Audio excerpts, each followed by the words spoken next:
Good morning. आज हम environment पढ़ेंगे 7th क्लास के लिए और ये एसएसटी का ही पार्ट है, ठीक है ना। तो ये एक छोटे बच्चे की कहानी है, वो तो स्टार्ट करते हैं। After a long vacation when Ravi started going to school again he notice that the only playground next to his school was dug up. Ravi एक लड़का है, वो जब काफ़ी लंबे वेकेशन के बाद अपनी स्कूल जाता है वापस, तो वो क्या देखता है कि वहाँ जो प्लेग्राउंड था, उनके एक लौता प्लेग्राउंड था स्कूल का, वो पूरा खुदा हुआ था, ठीक है ना। People said that a huge building with many flats will be constructed there. और लोग ये कह रहे थे कि एक बिल्डिंग बनने वाली है बहुत सारे फ्लैट्स को मिला के वहाँ पे। तो Ravi was almost in tear, और रवि जो बहुत दुखी हो के एकदम बिल्कुल जस्ट रोने ही वाला था। When he realize that the big play ground with its soft grass marigolds and butterflies it's gone forever. और उसे ये चीज़ फील होती है कि अरे जो मेरा एक लौता प्ले ग्राउंड था जहाँ हम लोग खेलते थे, जहाँ बटरफ्लाइज थी, जहाँ घास थी, वो पूरी तरह से अब ख़त्म हो चुकी है, अब वहाँ पे नहीं है एक भी देखने के लिए, अब हमेशा के लिए चली गई है ना। He shared his feeling with his classmate, और उसने अपनी ये फीलिंग अपनी क्लासमेट्स के साथ जो है डिस्कस किया कि बताओ हम लोग का जो था प्लेग्राउंड चला गया। फिर it in the assembly the principal to sadly observe see how our environment is changing. और जो असेंबली थी वहाँ पे प्रिंसिपल ने भी इस चीज़ को ऑब्जर्व किया और देखा और कहा भी कि हम लोग का एनवायरनमेंट कितना तेज़ी से चेंज हो रहा है। In the class Ravi asked his teacher what is environment. और जो रवि था उसने, अब उसके अंदर क्यूरियोसिटी हुई तो उसने टीचर से पूछा व्हाट इज़ एनवायरनमेंट, ठीक है ना, एनवायरनमेंट क्या है। Whatever you see in your surrounding said the teacher. Teacher ने क्या जवाब दिया कि जो भी तुम अपने आसपास देखते हो, पेड़ पौधे पत्ती फूल, जो भी भगवान ने बनाया है, हवा पानी, है ना, ये सब इन्वायरमेंट में ही इंक्लूड होता है। ओके। रवि थॉट अलाउड जो रवि था, that means the school building, the table chair in the classroom, even that open field, the road, the garbage, my field, friends, all are part of our environment. तो रवि बोलता है कि जितनी भी चीज़ें हम देखते हैं, मतलब कि हमारे आसपास में school building, table chair, classroom, even that open field, मतलब जो कि वो खुला एरिया था, रोड, ये सब, गार्बेज कचरा, मेरे दोस्त, हर कोई जो है वो इन्वायरमेंट है। Yes said the teacher. और टीचर ने कहा हाँ, हर एक चीज़ जो हमारे आसपास हम देखते हैं वो क्या है, इन्वायरमेंट है। But wait, some objects are created by nature, for example mountain, river, trees, animal, others are made by people। तो टीचर वहाँ पे समझाती है रवि को कि देखो, हाँ सब कुछ एनवायरनमेंट है, पर फॉर एग्जांपल के लिए कई सारी चीज़ें नेचर ने बनाई, जैसे कि पहाड़, नदियाँ, पेड़ पौधे, जानवर और बहुत सारे जो इंसान, ये सब किसने बनाया, नेचर ने बनाया। और जो इंसान ने बनाया, for example road, car, cloth, books. और जो हमने इंसानों ने बनाया वो रोड है, कार है, क्लॉथ है, बुक है, बिल्डिंग्स हैं, है ना, ये सब इंसानों द्वारा बनाई गई। Now work in pair, make a list with your classmate sitting next to you of the creation of nature and by human beings. अब तुम लोग को क्या करना है, कुछ नहीं, एक रफ वर्क है, घर में बैठ के मस्ती करो, लिस्ट बना लो, 10-10 चीज़ों की लिस्ट बना लो, ठीक है ना, अपने आप बना लो, कोई ज़रूरी नहीं तुम्हें इसके लिए फ्रेंड्स की। तुम अपने से लिस्ट बनाओ कि कौन सी चीज़ें ऐसी हैं जो हम बनाते हैं इंसान, और कौन सी ऐसी चीज़ें हैं जो गॉड ने क्रिएट की, नेचर ने क्रिएट की। ओके, लिस्ट बना लो। फिर Ravi, Paramjit, Jessy, Mustafa, Asha were all excited about making the list. जो ये लोग सारे के सारे लोग थे, रवि, परमजीत, जेसी, मुस्तफ़ा, आशा, ये सब एक्साइटेड थे लिस्ट बनाने के लिए। Why is our environment changing, हमारा एनवायरनमेंट क्यों चेंज हो रहा है, ये उनके मन में क्वेश्चन आ रहा था। आज इकबाल ने ये चीज़ पूछी। It's all because our needs, और ये सब हम लोग की वजह से, किस वजह से हो रहा है, हम लोग की जो ज़रूरतें हैं उनकी वजह से। They are increasing day by day, we are therefore modifying and at times even destroying our natural surrounding, the teacher reply. और टीचर ने क्या कहा, ये सब हमारी नीड्स की वजह से हो रहा, हमें ज़रूरत है, हम जंगल काट रहे हैं क्योंकि हमें जगह चाहिए, हम जंगल काट रहे हैं क्योंकि हमें पेड़ पौधों से क्या बनाना है, पेपर बनाना है, पेपर पूरे पेड़ से बनते हैं उनको, और लकड़ियों के सामान बनाने हैं उसके लिए हमें लकड़ी चाहिए, तो हम पेड़ काटते हैं, जंगल काट देते हैं, ठीक है ना। और हमारी नीड डे बाई डे बढ़ती ही चली जा रही है, हम लोग की नीड्स कम नहीं हो रही हैं। तो इसके चक्कर में कि हम लोग मॉडिफाई कर रहे हैं अपने आसपास की सराउंडिंग को, हम लोग नेचर का बहुत नुकसान कर देते हैं ना। फिर यहाँ पे एक इम्पॉर्टेंट तुम्हारा क्लॉजेस को पढ़ना इम्पॉर्टेंट है। अब ये क्या चीज़ है, यहाँ पे डेफिनेशन, ये किसी क्वेश्चन का आंसर भी हो सकती है। Environment is our basic life support system, ये बहुत प्यारा आंसर है। It provides the air we breathe, the water we drink, the food we eat, the land where we live. Environment बहुत ही बेसिक लाइफ सपोर्ट सिस्टम है। Life support system का मतलब जो हमारे लाइफ को जीने में मदद करिए, ज़िंदगी जीने में सहायक होती है। It provide the air we breathe, जो इसमें हम सांस लेते हैं वो हवा ये हमें देती है इन्वायरमेंट। जिस वाटर को हम पीते हैं ना वो ये देती है, जो खाना हम खाते हैं वो इन्वायरमेंट ही देती है, और जो जगह जहाँ हम रह रहे हैं वो इन्वायरमेंट ही क्रिएट करती है ना। How do human being modify this natural environment. अब ये जो ह्यूमंस हैं ये इस चीज़ को, नेचुरल इन्वायरमेंट को कैसे मॉडिफाई कर रहे हैं। The car fumes pollute the air, जो कार से धुआं निकलता है वो पूरा पोल्यूट करता है एयर को। Water is collected in pot, जो हम लोग जगह जगह पे पानी इकट्ठा कर रहे हैं वो पोल्यूट हो जाता है ना, क्योंकि ठहरा हुआ पानी हमेशा गंदा हो जाता है कुछ टाइम बाद। Food is serve in vessel and land is use to build factories, और जो जगह पे खेती होनी चाहिए, जहाँ पेड़ पौधे होने चाहिए, वहाँ हम लोगों ने इंडस्ट्रीज, बड़ी बड़ी फैक्ट्रीज खड़ी कर दी हैं।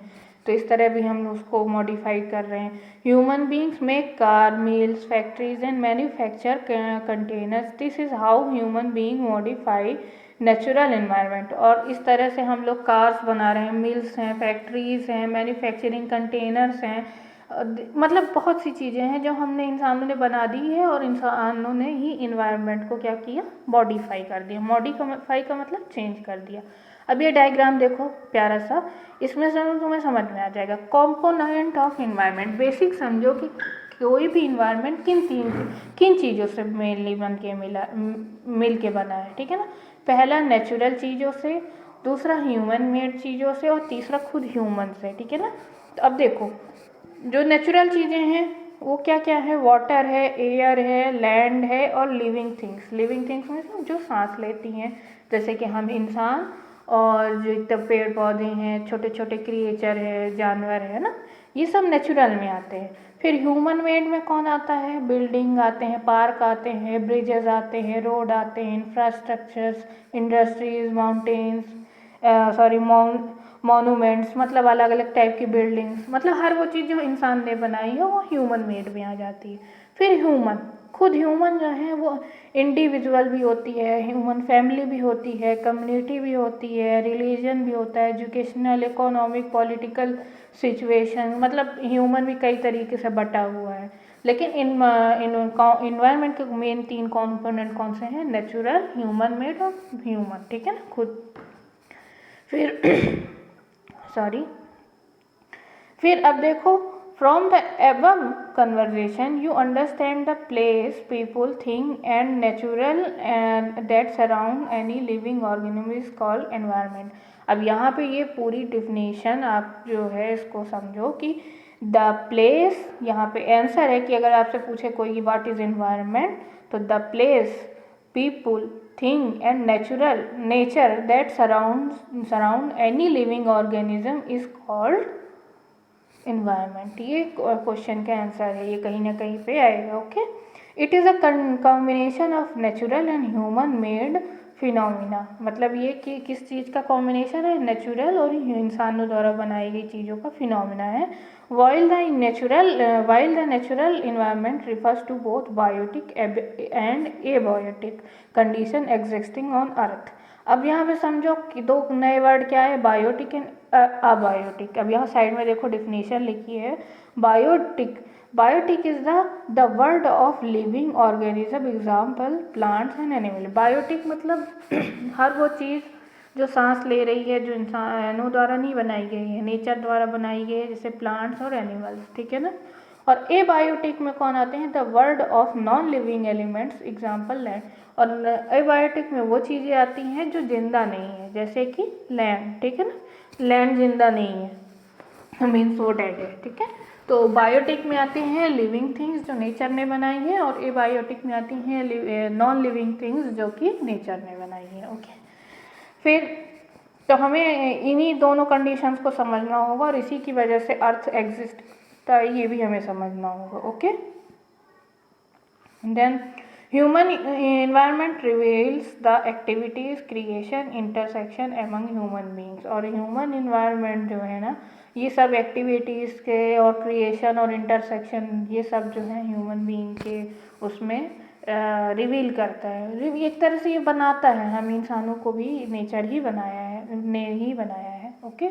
फिर अब ये वर्ड ऑरिजिन समझो, एनवायरनमेंट कहाँ से हुई है इसकी उत्पत्ति, फ्रेंच वर्ड है, इन्वायरनर का है, मतलब जो इन्वायरनर है उस वर्ड से इसका वो हुआ है। और इन्वायरनर मीनिंग है नेबरहुड।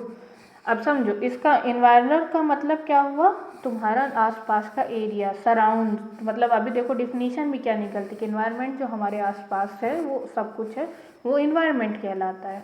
तो इसीलिए अब समझो फ्रेंच में भी उसका मीनिंग क्या होता है, नेबरहुड। नेबरहुड मतलब आसपास का एरिया, ओके। फिर आते हैं नेचुरल इन्वायरमेंट, ठीक है। नेक्स्ट हेडिंग है land, water, air, plant and animals comprise the natural environment.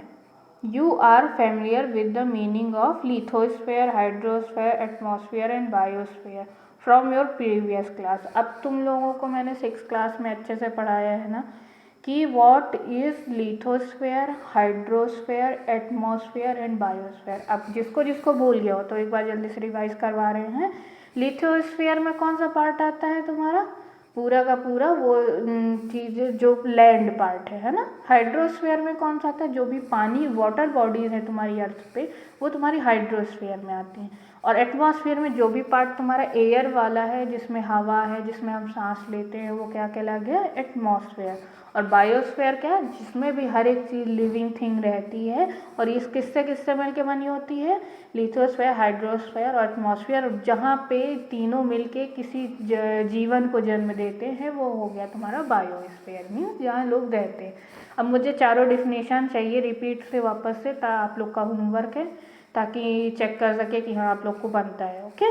तो रिपीटली लिखना आप लोग को चारों की डिफिनेशन। फिर let us learn some more fact about this domain. आप देखो यहाँ पे लिथोस्फीयर जो है तुम्हारे फिर से यही डिफिनीशन तुम लोग को मिल रही है ना, जरूरी नहीं कि बैक क्लास की तुम बुक उठा के देखो। देखो अब यहाँ पे lithosphere, lithosphere is called crust और the hard top layer of the earth. अब यहाँ पे समझो कि लिथोस्फीयर क्या कहलाता है। लिथोस्फीयर वो सॉलिड क्रस्ट या हार्ड टॉप लेयर है अर्थ की जिसमें हम लोग रहते हैं। It is made up of rocks, mineral and covered by thin layer of soil. और ये किस किस चीज़ से बना है, रॉक से, मीन्स तुम्हारे छोटे बड़े पत्थरों से, अलग अलग टाइप के मिनरल्स से, है ना। और जो कि थिन लेयर ऑफ सॉइल से कवर्ड है, मतलब सॉइल जो मिट्टी होती है उसकी पतली सी लेयर से वो कवर है पूरा, वो तुम्हारा लिथोस्फीयर कहलाएगा। It is an irregular surface with various landforms such as mountain, plain, plateaus, valleys, etc. अब ये भी पिछले क्लास में तुमने पढ़ा है लैंड के उसमें कि माउंटेन्स क्या होते हैं, प्लेट्यूज क्या होते हैं, प्लेन्स क्या हैं, वैलीज क्या हैं, ये सब पढ़ा है, तुम्हें बताया मैंने, ठीक है। और ये सब का शेप सेम नहीं होता है, सब इरेगुलर साइज है, मीन्स अर्थ सरफेस बहुत वेराइटी रखती है, कहीं ऊबड़ है, कहीं बिल्कुल एकदम खाई है, कहीं पे ऊंचे ऊंचे माउंटेन्स हैं, तो कहीं पे पूरा प्लेन है, मैदान है ना। तो land forms are found over the continents and also on the ocean floor. कहाँ कहाँ लैंड फॉर्म्स जो है तुम्हारे कहाँ कहाँ मिलते हैं, कॉन्टिनेंट्स में भी होते हैं और कई जगह ओशियंस जो होते हैं फ्लोर्स हैं वहाँ भी मिलते हैं। कई कई टापू होते हैं, कहीं कहीं पे साइड में थोड़ी थोड़ी थोड़ी लैंड फॉर्म हो रही होती है समुद्र के, है ना। फिर lithosphere is the domain that provide us forest, grasslands और गेजिंग। लिथोस्फीयर ऐसा पार्ट है, ऐसा एक डोमेन है या एक तरह से एक ऐसी जगह है जहाँ पे हमें जंगल मिलते हैं, ग्रासलैंड मतलब घास मिलती है, ग्रेजिंग मतलब कई बार वो हर तरह के वेजिटेशन मिलते हैं, है ना। लैंड फॉर और एग्रीकल्चर एंड ह्यूमन सेटलमेंट्स, और किस चीज़ के लिए, तुम्हारी खेती के लिए भी जगह है जहाँ पे हम खेती कर सकते हैं, और ह्यूमन सेटलमेंट्स में तो ह्यूमंस के रहने के लिए।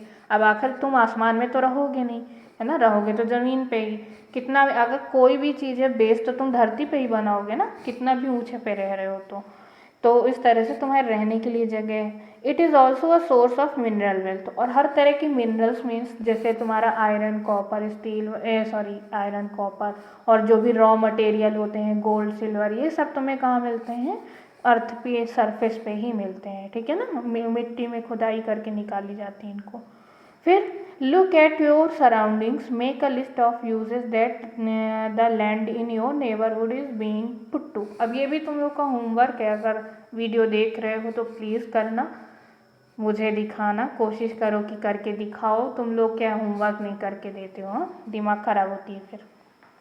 फिर जो तुम अपने इसमें होमवर्क क्या करना है तुम्हें कि अपने आसपास सराउंडिंग देखना है और लिस्ट बनाने है तुम्हें उन चीज़ों के जो तुम्हारे लैंड फॉर्म है, लैंड है your neighbourhood to bring put to. तुम्हारे आसपास की ज़मीन किस किस यूज़ आती है, सीधी बात है, तुम्हारे या तो तुम्हारे आसपास खेती हो रही होगी, या तो छोटे छोटे पेड़ पौधे लगाए जा रहे होंगे, या तो घर बनाने के लिए यूज़ हो रहा होगा, या तो उसमें खुदाई करके कई जगह पे तालाब बने होंगे, बहुत सी चीज़ें हैं यूज़। तो तुम्हें ये आसपास देखना है जहाँ तुम रह रहे हो, 5 चीज़ों की लिस्ट बनानी है, ज़्यादा नहीं, 5 चीज़ों को देखो कि ज़मीन में क्या क्या हो रहा है तुम्हारे आसपास। ओके, कई लोग पेड़ पौधे भी उगाते हैं, जैसे कि स्नेहा, तुम भी पेड़ पौधों को उगाने में इंटरेस्टेड हो ना, तो इस तरह तुम्हें चीज़ें लिखनी है, तुम आसपास क्या क्या कर रहे हैं, तुम्हारे लैंड में क्या यूज़ करते हो तुम लैंड का। फिर लेट्स डू, एक और चीज़ करने के लिए बोल दिया यार, चलो देखते हैं। Where does the water you use in your home and school come from. अब तुम ये बताओ, तुम्हारे जो स्कूल या घर में पानी आता है वो कहाँ से आता है, सीधी बात है, कहाँ से use. Make a list different usages of water in our daily life, have you seen ever any one wasting water, how. अब इसमें क्या बोल रहा है, तुम सॉरी फॉर द साउंड। देखो, वाटर जो है हमारी डेली लाइफ में जो यूज़ हो रहा है और जो सब कोई हम लोग वेस्ट कर देते हैं पानी, ठीक है ना, इसकी भी तुम्हें लिस्ट बनानी है कि क्या क्या अलग यूज़ हैं और कितना पानी हम लोग डेली मिसयूज़ कर देते हैं। मिसयूज़ मतलब हो सकता है हम वो पानी का सही इस्तेमाल करते तो वो हमारे भी यूज़ में आता और किसी और के भी। हम हो सकता है लीकिंग टैप्स हैं कई जगह घर पे जहाँ से पानी गिरता रहता है टिप टिप टिप करके, उसका यूज़ कर सकते हैं, उसको ठीक करवा लो। नहीं हो सकता है तो उसको बाल्टी में स्टोर करो या किसी कंटेनर में स्टोर करके दूसरे यूज़ में ला लो, है ना। बहुत सारे तरीके हैं, तो तुम्हें लिस्ट किस चीज़ की बनानी है कि तुम्हारा किस किस काम में घर में यूज़ आता है, जैसे कुकिंग के लिए, बात के लिए, सिंचाई के लिए, हर एक वो चीज़ जो तुम जानते हो, ठीक है ना, उसके लिए लिस्ट बनानी। फिर सेकेंड पार्ट देखो, फर्स्ट हो गया लिथोस्फीयर, सेकेंड में क्या बोला है, the domain of water is referred to as hydrosphere. अब ये समझो हाइड्रोस्फीयर क्या कहलाता है, वो पार्ट जहाँ पर पानी मिलता है, हर वो जगह वाटर बॉडी जहाँ पानी मिलता है हाइड्रोस्फीयर कहलाती है। It comprise various sources of water and different type of water bodies like river, lakes, seas, ocean, etc. It is essential for all living organism. अब ये समझो कि ये जो हम अगर हर इसके यूज़ की बात करें, बहुत वैरायटी है, क्योंकि वाटर जो है बहुत तरीके के सॉरी तो हमारे पास वेरियस सोर्स हैं वाटर के लिए कि कहाँ से हमें पानी मिल सकता है, जैसे कि नदियों से, तालाब से, समुद्र से, महासागरों से, हमें बहुत जगह से पानी मिल सकता है ना। It is essential for all living organisms, और जितने भी जीवित प्राणी हैं, चाहे वो पेड़ पौधे हों, चाहे वो इंसान हो, चाहे जानवर हो, सबके लिए पानी बहुत ज़रूरी है। Okay, the atmosphere is the thin layer of air that surrounds the earth. अब एटमॉस्फेयर क्या चीज़ है? एक थिन लेयर है एयर की, जो कि पूरे अर्थ को कवर करके रखती है, जिसमें हम सांस लेते हैं। The gravitational force of the earth holds the atmosphere around it. और हमारे आसपास एटमॉस्फेयर क्यों है? क्योंकि जो हमारा पृथ्वी का ग्रेविटेशनल फोर्स पुल इतना है कि वो पूरे इन्वायरमेंट को होल्ड करके रखता है। बहुत से ऐसे प्लैनेट्स हैं जहाँ पे इन्वायरमेंट नहीं है, इसलिए वहाँ जीवन संभव नहीं है। और हमारी पृथ्वी में क्यों संभव है? क्योंकि हमारे आसपास क्या है? एयर है, हम लोग सांस ले सकते हैं। तुम बिना सांस के 1 सेकेंड भी नहीं जिंदा रह सकते, 1 सेकेंड नहीं, एटलीस्ट 1 मिनट, उससे ज़्यादा नहीं जी सकते। पानी के बिना तुम 1 दिन, 2 दिन, 4 दिन कैपेसिटी पे निर्भर करता है, जी सकते हो। खाने के बिना 10 दिन तक, 12 दिन तक जी लोगे, लेकिन हवा के बिना 1 मिनट भी नहीं जी पाओगे, है ना। तो एयर बहुत ही इम्पॉर्टेंट मेजर कंपोनेंट है तुम्हारी ज़िंदगी जीने के लिए। फिर it protects us from the harmful rays and scorching heat from of the sun। और जो इन्वायरमेंट है वो हमें किस किस चीज़ से बचाता है? हमें वो हार्मफुल रेज से, जो कि यूवी रेज आती हैं, किससे? सन से। और भी इन्वायरमेंट में जो वैसी चीज़ें हैं जो बाहर एलियन चीज़ें एक तरह से कह सकते हो ना, एलियन पार्टिकल्स हैं, उनसे भी हमें बचाती है। ओजोन लेयर हमें यूवी रेज से बचाती है। इन्वायरमेंट हमें गर्मी से बचाता है। मतलब अगर सोचो इन्वायरमेंट नहीं होता, फिर भी किसी तरह जीने का कोई साधन हो जाता, पर हम तो भी मर जाते, क्योंकि जो उसकी हीट होती है सन की, वो हमें मार डालती है। हम इतना ज़्यादा टेम्परेचर नहीं झेल पाते, है ना। तो फिर ये देखो यहाँ पे साइड में रेड, उसमें observe the sky while coming to school, make a note whether the day is cloudy, rainy, sunny, foggy, etc। ये तो जब तुम लोग स्कूल आओगे तब बनाओगे, ओके ना। फिर भी ये लिस्ट बनाने जैसे इसमें कुछ नहीं है। फिर it consist of A number of gases, और जो इन्वायरमेंट है वो कई नंबर ऑफ गैसेस को कंटेन रखता है, उसका कंटेंट रखता है। कंसिस्ट मतलब वो अंदर रखता है। तुम लोगों ने पिछले ये साल पढ़ा है ना, ऑक्सीजन का कितना परसेंटेज होता है इन्वायरमेंट में, नाइट्रोजन का कितना होता है, कार्बन डाइऑक्साइड का कितना है, अदर गैसेस का कितना है। तो ये तुम लोग को वापस से इसको लिख के होमवर्क में वो करना है, मुझे देखना है कितने लोगों को याद है, ओके। तो आप समझो कि atmosphere it consist of number of gases, dust and water vapour. तो ये गैसेस भी है, इसमें डस्ट भी है, वाटर वेपर भी है। The changes in the atmosphere produce changes in the weather and climate. और जब भी कभी एटमॉस्फेयर में चेंज होगा तो वो क्या चीज़ प्रोड्यूस करेगा? वेदर और क्लाइमेट में भी चेंज होगा। अब जैसे ये अभी समर सीजन है, पर यहाँ पे देखो इसमें कितना ज़्यादा क्लाइमेट में डिस्टर्बेंस हुआ होगा कि गर्मी के टाइम में भी आपको कितना ज़्यादा पानी बरस रहा, कई जगह ओले गिर रहे हैं। रीज़न क्या है? क्लाइमेट चेंज, ठीक है ना। हमारी कुछ गलतियों की वजह से जो है क्लाइमेट चेंज हुआ, जो उसका रेगुलेशन है वो चेंज हो गया। मतलब गर्मी में बरसात हो रही है, ठंडी में गर्मी पड़ रही है, कुछ दिन में ये चीज़ें देखने को मिलेंगी, है ना। ओके, तो फिर देखते हैं आगे। Plant and animal kingdom together make biosphere. और जो अब बायोस्फीयर की बात आती है कि प्लांट्स जितने भी जीवित, एनिमल्स किंगडम, और ये सब मिलके, और इन ह्यूमन भी, ये सब मिलके क्या करते हैं? बायोस्फीयर और लिविंग बर्ड बनाते हैं, जहाँ पे हम सब रहते हैं, okay. It is a narrow zone of the earth where land, water and air interact with each other to support life. और ये कौन सा पार्ट है? जहाँ पे पानी, हवा और ज़मीन तीनों मिलती है और हमें जीने के लिए, जीवन जीने के लिए सहारा देती है, ठीक है ना, हमारे लिए सपोर्ट बनती है जीवन जीने के लिए। अब देखो यहाँ पे व्हाट इज़ इकोसिस्टम, बहुत इंपॉर्टेंट क्वेश्चन आ गया। इकोसिस्टम समझना बहुत ज़रूरी है, क्योंकि ये एक साइकिल है, ठीक है ना। इकोसिस्टम साइकिल ही बिगड़ता है तब जाके हमें अन्य तरह के बहुत सारे नुकसान झेलने पड़ते हैं, ठीक है। तो डिफिनेशन समझो। एट एन एनसीसी ग्रुप, अभी सॉरी डिफिनेशन नहीं है, अभी कहानी है। At an NCC camp that Ravi class was attended. NCC की क्लास कभी रवि ने जो है अटेंड की होगी। Jessy exclaimed, what a heavy downpour, it reminds me of my home in Kerala. मतलब जो You should come and see how it pours and pours and pours over the lush green field and coconut plantation.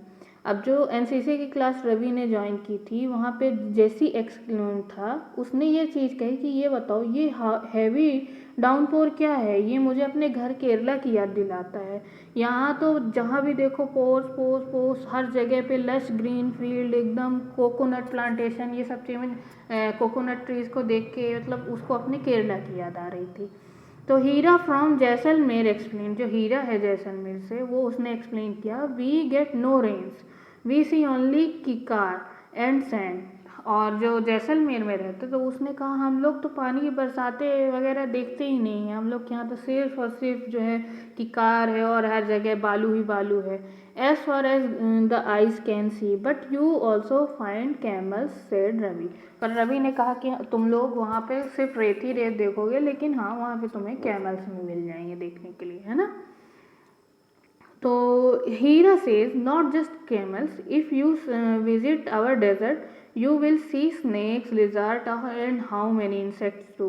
तो हीरा कहता है कि तुम लोग मेरे यहाँ तो तुम लोग सिर्फ कैमल नहीं, डेजर्ट भी देखोगे, ठीक है ना, बड़े बड़े रेगिस्तान, बड़े उसमें खूब सारे वो तुम्हारे स्नेक्स मतलब तुम्हारे सांप, लिजार्ड छिपकलियाँ, मैनी टाइप के इंसेक्ट्स होंगे, ठीक है ना। फिर Ravi wonder why do the animals, the vegetation and the way people live vary from place to place, are they are related to each other. अब रवि जो है वो सोच में पड़ गया और उसको इस आश्चर्य भी हो रहा है कि बताओ क्यों एनिमल्स और वेजिटेशन मतलब तुम्हारे पेड़ पौधे हैं हर जगह पे रहने वाले लोगों के हिसाब से वेरी करते हैं। रेगिस्तान में पता चले पेड़ ही नहीं है, पर जो भी हैं तो कटीले हैं। केरला में पेड़ ही पेड़ हैं, पता चले वहाँ बाढ़ ही आती रहती है और कोकोनट ट्री सबसे ज़्यादा हो रहे हैं। मिडिल ईस्ट में और अलग तरह का वेजिटेशन है, साउथ में अलग वेजिटेशन, मतलब समझो कि बहुत वेराइटियाँ, जगह चेंज तो वैरायटी चेंज, कहीं पे गेहूँ ज़्यादा होता है, कहीं पे चावल ज़्यादा होता है, कहीं मक्का ज़्यादा होता है। तो ये चीज़ें उसको वंडर कर रही थी, ठीक है ना। ओह यस वेरी मच, सो टीचर रिप्लाई। तो टीचर जो ये बात सुन रहा था तो उसने कहा हाँ बहुत ज़्यादा वैरायटी होती है दुनिया में और ये चीज़ समझने वाली बात है तुम लोग के लिए, ठीक है ना। All plant animal and human being depend on their in immediate surrounding. जो कि अपने आसपास के प्लांट हैं, एनिमल हैं, ह्यूमन बीइंग हैं, वो सब कहाँ पे डिपेंड करता है, आसपास की इमीडिएट सराउंडिंग। इमीडिएट सराउंडिंग से मतलब समझो जो हमारे बिल्कुल अभी जस्ट अभी आसपास है। मैं मान लो अभी हम रीवा में हैं, ठीक है ना, तो यहाँ का इन्वायरमेंट दूसरी तरह चल रहा होगा, इलाहाबाद में दूसरी के तरह का। तो तुम्हारा जो है इमीडिएट सराउंडिंग अभी का कौन सा है, इलाहाबाद है, ठीक है ना। और मेरा अभी जहाँ हम बैठे हैं इमीडिएट कौन सा है, रीवा है। तो मेरे लिए रीवा में जो हो रहा है वो इमीडिएट सराउंडिंग हो गया, तुम्हारे लिए जो इलाहाबाद में चल रहा है वो इमीडिएट सराउंडिंग हो गया, मतलब जहाँ तुम एट द टाइम हो। फिर often they are interdependent on each other. This relation between the living organism as well as the relation between the organism and their surrounding from the ecosystem, from an ecosystem। और हाँ ये सब चीज़ें एक दूसरे से के ऊपर ही डिपेंडेंट हैं, ठीक है ना। आसपास का क्लाइमेट चेंज होगा तो उसके बगल वाला क्लाइमेट चेंज होगा तो उसके बगल वाला भी हो जाएगा। मीन्स समझो कि सब एक दूसरे से रिलेटेड ही हैं, पर फिर भी डिफरेंस क्यों आ जाता है, क्योंकि हमारा जो करंट सराउंडिंग है वो दूसरी तरह की डिमांड रखता है। जैसे रेगिस्तान की डिमांड कुछ और है, लेकिन जो एक नेचुरल प्लेन मैदान है उसकी डिमांड कुछ और है, ठीक है ना। तो सब कुछ रहने के तरीके पे भी निर्भर कर रहा है और इन्वायरमेंट पे भी निर्भर। तो यही हमारा क्या कहला रहा है, इकोसिस्टम। ये सब चीज़ें किस पे आ रही हैं, हमारे आसपास की सराउंडिंग को चेंज होना, उसमें पानी बरसेगा नहीं, गर्मी होगी या ठंडी होगी, ये सब इकोसिस्टम के ही उसमें आता है। There could be an ecosystem of large rain forest, grassland, desert, mountain, lake, river, ocean and even a small pond. हर चीज़ का अपना एक इकोसिस्टम होता है, चाहे वो बड़ा सा फॉरेस्ट हो, चाहे ग्रासलैंड हो, चाहे डेजर्ट हो, चाहे माउंटेन हो, चाहे लेक हो, रिवर हो, ओशन हो। हर एक चीज़, एक चाहे छोटा सा एक तालाब भी हो, सबका अपना खुद का एक इकोसिस्टम होता है। इकोसिस्टम मतलब समझो अपना बैलेंस बनाए रखना, कि गर्मी में गर्मी ही पड़े, ठंडी में ठंडी ही पड़े, बरसात में बरसात ही हो। और इकोसिस्टम जब गड़बड़ होता है तभी मौसम जो है अपने हिसाब से नहीं, फिर वो इन्वायरमेंट के चेंज के हिसाब से हो जाते हैं। फिर ठीक है, समझे। Do you think the park in which Ravi and his friend played formed an ecosystem? Yes, बिल्कुल, जहाँ पे रवि और बाकी इसके दोस्त खेला करते थे स्कूल के सामने, उसका खुद का भी एक इकोसिस्टम रहा होगा। ओके, अभी यहाँ पे एक इकोसिस्टम की प्रॉपर डेफिनेशन या एक अच्छा तरीका देखते हैं। Ecosystem, it is a system formed by the interaction of all living organism with each other and with the physical and chemical factor of the environment in which they live. अब समझो कि ecosystem क्या है। Ecosystem form होता है interaction से हर तरह की लिविंग थिंग जो भी है तुम्हारी, मतलब पेड़ पौधे, जानवर और सब कुछ एक दूसरे से जब फिजिकली और केमिकली जो होते हैं मिक्सअप होते हैं, और वो यही फैक्टर हैं इन्वायरमेंट के चेंज में भी और जहाँ हम रहते हैं उन सब में आपस में बॉन्ड बनाने में। All link by transfer of energy and material, और ये सब किससे लिंक है? एनर्जी और मटेरियल के ट्रांसफ़र से। अब समझो कैसे हैं कि अगर गाय जो है एक जगह किसी पेड़ को खाती है, ठीक है ना, मतलब वो एक किसी सर्टेन एरिया में रह रही है, उसको खा रही है, वो खाई और वो कहीं और गई, और वो जब उसने वहाँ पे डग किया, मतलब अपनी गोबर वहाँ पे निकाला, तो वो जो उसके बीज थे एक पेड़ के वो दूसरे जगह पहुँच गए। तो मीन्स एक पेड़ को दूसरी जगह उगाने में काम एक गाय भी कर रही है, सिर्फ पेड़ नहीं, हवा भी करती, हवा से भी बीज उड़ के दूसरी जगह गए तो दूसरे पेड़ उगते हैं। तो ये आसपास का इकोसिस्टम ये है कि एक तरह का पेड़ अगर कहीं पे उगा है तो उसी तरह के पेड़ आसपास खूब सारे हो जाते हैं। रीज़न क्या है? ट्रांसपोर्टेशन से उसके बीज दूसरी जगह पहुंचते हैं, और ट्रांसपोर्ट करने में हवा भी मदद करती है, पानी भी मदद करती है, गाय भी मदद करती है, इंसान भी मदद करते हैं।